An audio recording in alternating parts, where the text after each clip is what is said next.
ইতিহাসের ভিতরে দুই রকম ইতিহাস এসেছে। এক নম্বর হচ্ছে আল্লাহ তাবারাক ওয়া তাআলা হযরতে আদমকে জান্নাতুল ফিরদাউসে বানাচ্ছেন নিজের হাত দিয়ে।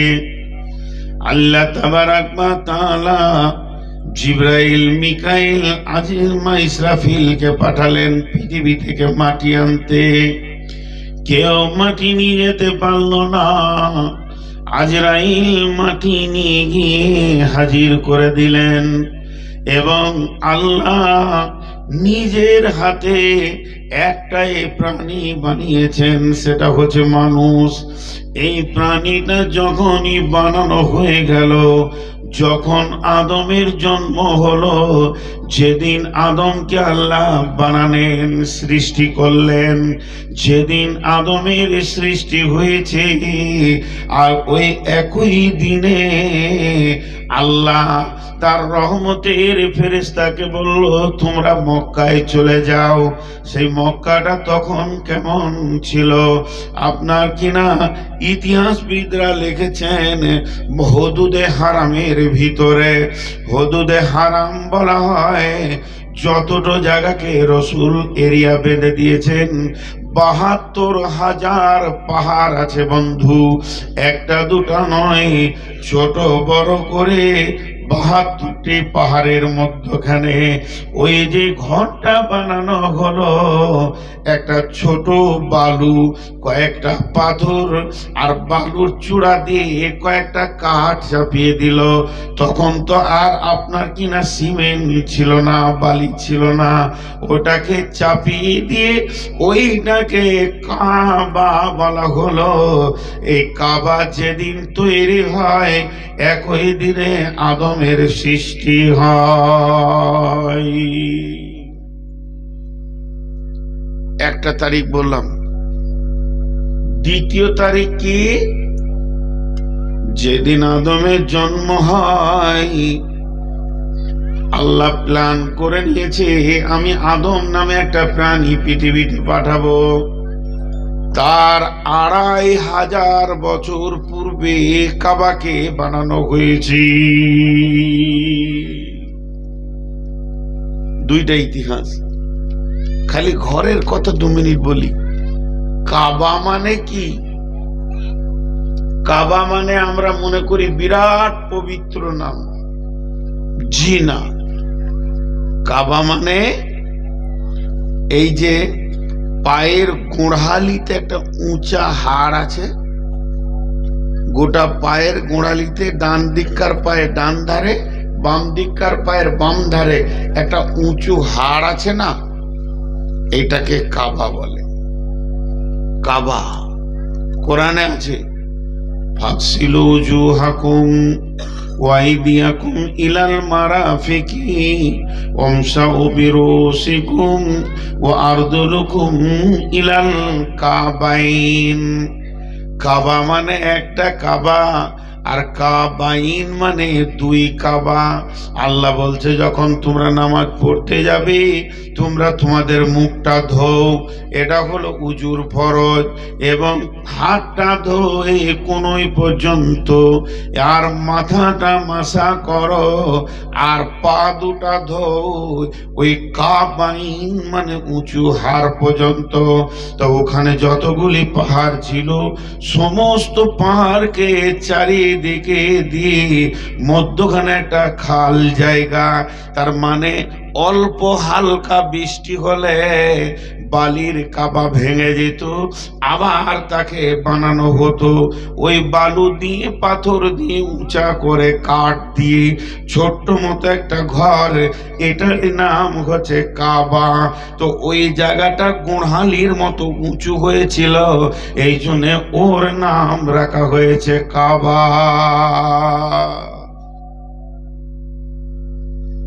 আর একটা কি নাম? হারাম শরীফ, পবিত্র হারাম। শরীফ মানে পবিত্র, হারাম আবার পবিত্র হয়? বলে হ্যাঁ, হারাম পবিত্র হয়, হারাম শরীফ। কথা হলো কাবা তখন বানানো হলো। কাবার ইতিহাসে আর বেশি কথা বলছি না। এই কাবা অনেকবার এক্সটেনশন করা হয়েছে, ভেঙেছে গেছে, ভেঙেছে গেছে, ভেঙেছে গেছে। শেষ হযরত ইব্রাহিম আলাইহিস সালামকে দিয়ে কাবার আবাদ করা হলো। জি, রাজমিস্ত্রি ছিলেন নবীদের ভিতরে একজন, তিনি হলেন হযরত ইব্রাহিম আলাইহিস সালাম। তিনাকে ওখানে তিনাকে দিয়ে কাবা আবাদ করা হলো। এই কথাটা 2 মিনিট পর বলবো। ঘরটা কার? আপনারা একবার মুখ খুলেন, ঘরটা কার? আল্লাহ। ওই যে কাগজটা দিয়ে দিয়েছি আপনাকে, ইস্তেহারটা দেন। এই যে লিখেছেন জামে মসজিদের উন্নতি কল্পে, এই জামে মসজিদটা কার? কার? আল্লাহ। তো বানাচ্ছে এনারা, আপনি আমি সবাই।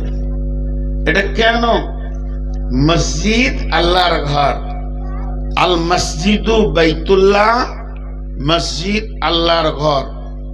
ওয়াল মাদ্রাসাতু বাইতি, মাদ্রাসা হচ্ছে আমার ঘর। রাসূল বলছেন মসজিদ হচ্ছে আল্লাহর ঘর, মাদ্রাসা হচ্ছে আমার ঘর। আমি সিরিয়াল ওয়াইজ, যেমন বইয়ে সূচিপত্র থাকে, ধীরে ধীরে বলতে থাকবো, একটু ধৈর্য ধরে শুনবেন, মা বোনেরা শুনবেন। এই ইতিহাসগুলো আমাদের অনেক প্রয়োজন আছে। এই কাবা বানাতে গিয়ে শুধু ইব্রাহিমের কথা একা নাই, সব থেকে বড় ত্যাগ যে মেয়েটি করেছে সে হাজেরা। তো এই কাবা বানানো হলো। এই ঘরটা কার? আব্দুস সালামের। কে থাকে? আব্দুস সালাম থাকে, তার ছেলে মেয়ে বৌমা স্ত্রী নাতি পোতা বেটি জামাই থাকে। এই ঘরটা কার? আবুল কালামের। কে থাকে? আবুল কালাম থাকে। এই ঘরটা কার? আব্দুস সত্তারের। কে থাকে? আব্দুস সত্তার থাকে। পেছনে ঘরটা কার? আব্দুল হাকিমের। কে থাকে? আব্দুল হাকিম তার ছেলে পিলে বউ নিয়ে সে খাট ভরেছে, সেখানে ড্রেসিং টেবিল রেখেছে, সেখানে তার আসবাবপত্র, একটা মানুষের চলাফেরা জিন্দেগিতে হাঁড়ি পতিলা গ্যাস যা দরকার সেই ঘরে সাজানো আছে। তাহলে আল্লাহর ঘরে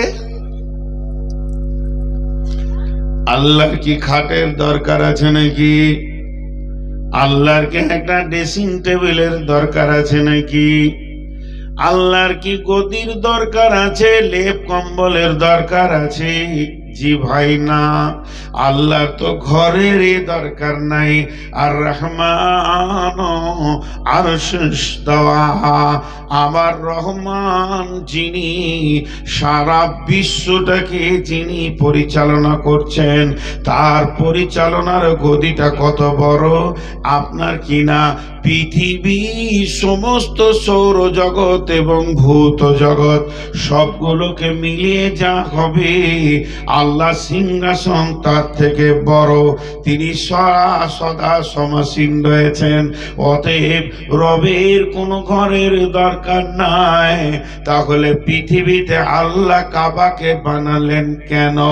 যদি আল্লাহকে প্রশ্ন করা হয়, এ আল্লাহ আপনি এটা বানালেন কেন? তো আল্লাহ উত্তরে বলছেন উজিয়ালিন্নাস,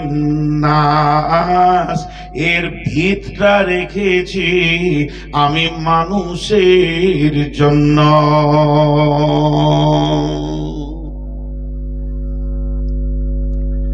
ভিতটা রেখেছি আমি মানুষের জন্য, আমাদের জন্য। তো চলেন, আপনার গ্রামে যে জামে মসজিদ, ঘরটা আল্লাহর, কিন্তু কাদের জন্য? মানুষের জন্য, মানুষের জন্য। তো চলেন ওখানে গিয়ে বাস করি, ছেলে পিলে নিয়ে হাঁড়ি পটিলা গ্যাস যত যা দরকার আছে মসজিদে ঢুকে যায়। জি না, মানুষের সব থেকে বড় প্রয়োজনটা ওখানে মিটবে। একটা উদাহরণ দিই। আপনারা এই যে বামুনটোলা গ্রাম, এটা কোন পঞ্চায়েত ভাই? শাহবাজপুর পঞ্চায়েত। তো শাহবাজপুর পঞ্চায়েত কালিয়াচক থানা পড়ছে। তো এই দেখেন ওইখানটাও কালিয়াচক, ওইখানটাও কালিয়াচক, ওই স্টেজের পেছনটাও কালিয়াচক। তাহলে এইটাই যদি কালিয়াচক হয় তাহলে কাপড় কিনতে লাগি দোকান যে নাই, হাই রোডটাও যে নাই। জি, এটা বিশাল কালিয়াচকের একটা সাম্রাজ্য, কিন্তু এই সাম্রাজ্যে যেটা মেন থানার অফিস সেটা কি কালিয়াচকের সমান না ছোট? ছোট। ওই রাস্তার ধারে একটা এরিয়াকে ঘেরে দিয়ে থানা বলা হয়েছে। সেই থানাতে বিভিন্ন সেকশন আছে, অফিস আছে, বিভিন্নভাবে লোক বাস করছে। কিন্তু আপনার কাউন্টার একটা অভিযোগ করার, বড় ভাই মেরেছে, প্রতিবেশী চুরি করেছে, আমাকে হুমকি দিচ্ছে, আমার জানের হুমকি দিচ্ছে, আমার গরুকে জোর করে কেড়ে নিয়েছে, আমার আম গাছটা কেটে নিল, এই অভিযোগগুলো ওই থানার অফিসে কাউন্টারে করবে। যদি ওই অফিসটা না থাকতো তাহলে অভিযোগের জায়গাটা কোথাও হতো? এটাও তো কালিয়াচক। কথাটা বুঝাতে পারলাম ভাই? আপনারা বুঝতে পেরেছেন? একবার হ্যাঁ না বলেন। সুবহানাল্লাহ। এখানকার পুরুষরা এত দুর্বল যে মুখই খুলছে না। একবার হ্যাঁ না বলেন, বুঝতে পেরেছেন? তো আল্লাহ তাবারক ওয়া তাআলা বলছেন, এ বিশাল সাম্রাজ্য আমার, আর আমি হলাম তোদের মালিক রব। আমার কাছে আছে তোদের পূরণ করার সমস্ত জিনিস সব। অতএব যখন তোমার কোনো বিপদ হবে তুমি চোখের পানিতে কাঁদবে রব্বানা বলে, আল্লাহ তুমি আমাকে উদ্ধার করো, কঠিন রোগে আক্রান্ত হয়ে গেছি, আল্লাহ আমাকে মিথ্যা মামলায় ফাঁসিয়ে দিয়েছে, তুমি ছাড়া আমার কেউ নাই। যদি আমার ঘরটা পৃথিবীর বুকে তোদের জন্য কাবাটা না বানাতাম তাহলে তোদের আর অভিযোগের জায়গা খুঁজে পাওয়া মুশকিল ছিল। এর জন্যে আল্লাহ কাবার ব্যাপারে বলেছেন, এটা আমার ঘর কিন্তু বানিয়েছি তোদের জন্যে উজিয়ালিন নাসে। শুধু তাই নয়, ওই ঘরটাকে কেন্দ্র করে সারা পৃথিবীর মসজিদগুলো বানানো হয়েছে। যত ভারতের মসজিদ পশ্চিম দিকে তাদের ভিটা হবে, পশ্চিম দিকে আমরা সাজদা করব।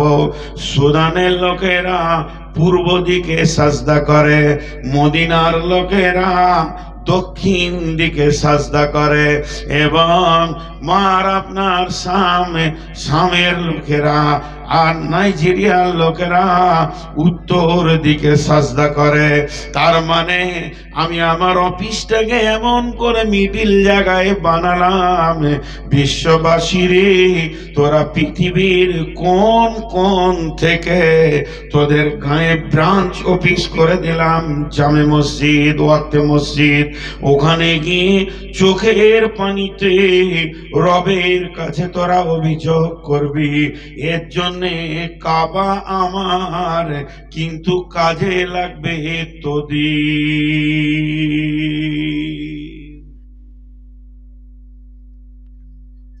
আপনাদের এলাকায় অনেক হাজি আছে আমি জানি, সব হজ করতে গিয়েছে। আপনারা হজ করবেন না? এতগুলো লোক চুপ করে বসে, হজ করবেন না? টাকা নাই, টাকা নাই। খালি একজন বলে দেখ রাস্তার ধারে 4 কাঠা জায়গা বিক্রি আছে, এক এক কাঠা 8 লাখ করে। তো টাকা দেওয়ার মুখকে চেপে ধরবার কাউকে বলিস না, তারাও হজ করছে না। যাদের কাছে এই পরিমাণ টাকা আছে তারাও হজ করছে না। আল্লাহ কি বলছেন?